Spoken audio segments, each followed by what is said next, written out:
Good afternoon. I'm Mia Salazar with Franciscan Beat News. Here are your headlines for Monday, September 22nd.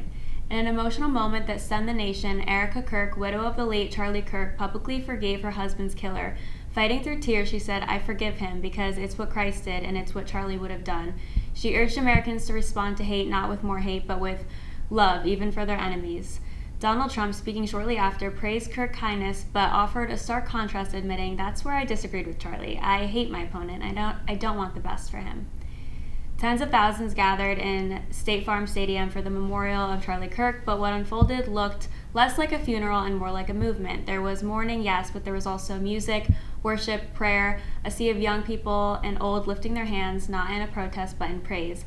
To many on the outside, it seemed strange, even unsettling. Some dismissed it as emotionalism, others as fanaticism. Words like revival and spiritual war are met with eye rolls and scoffs. To skeptics, this was nothing more than a dramatic way of coping with the tragedy. But that explanation felt a little bit incomplete because beneath the surface of mourning, something deeper was stirring. What looked like denial to some may have actually been an awakening, and what many rushed to label as theatrics may have been the first visible signs of a spiritual shift already underway. It's about what's following after his death. What most expected political speeches in mourning, they instead witnessed revival, people weeping, praying, repenting, not for a cause, but for meaning. As Defense Secretary Pete Hegseth put it, Charlie started a political movement but unleashed a spiritual revival.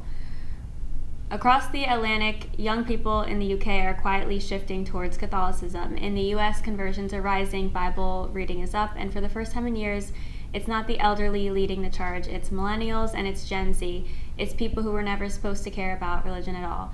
They're not finding faith through churches or family tradition, but through YouTube clips, through podcasts, through TikTok testimonies.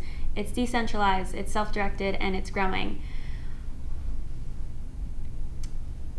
Jimmy Kimmel Live is set to air this Tuesday. In a controversial move that stirred a nationwide debate, Jimmy Kimmel Live is set to return just a week after being suspended indefinitely by ABC. In a statement released Monday, Disney said it had engaged in thoughtful conversations with Kimmel and decided to resume the show, calling the original comments ill-timed and insensitive. The backlash, however, has extended far beyond late-night TV. FCC Chair Brendan Charr suggested ABC's broadcast license would be in jeopardy, telling CNBC, "We're not done yet," and hinting at more changes coming to the media landscape. The incident drew comparisons to CBS's sudden cancellation of the late night show with Stephen Colbert earlier this summer and has reignited concerns about free speech and political pressure in the media. Prominent figures in late night television like Stephen Colbert and David Letterman rallied behind Kimmel, calling the suspension a dangerous step towards censorship. Even former Disney CEO criticized the FCC's actions, calling them intimidation aimed at silencing dissent. With Jimmy Kimmel Live set to return, the controversy shines a spotlight on a pressing question in today's media landscape: how far does free speech extend before it becomes harmful? NC man wins $130,000 as a lottery prize in time for his 40th birthday. A lucky man in North Carolina hit the jackpot just days before his 40th birthday. Corey Hamilton of Clinton stopped by a local convenience store and brought a quick pick ticket for the Cash 5 lottery drawing. When he checked the results early the next morning, he couldn't believe his eyes. He said, "I woke up at 3:30 and I was like, wait a second, that can't be right." Turns out he won $130,000. He describes the feeling as hard to put into words, but he said that he believed that if it's meant to be, it will be.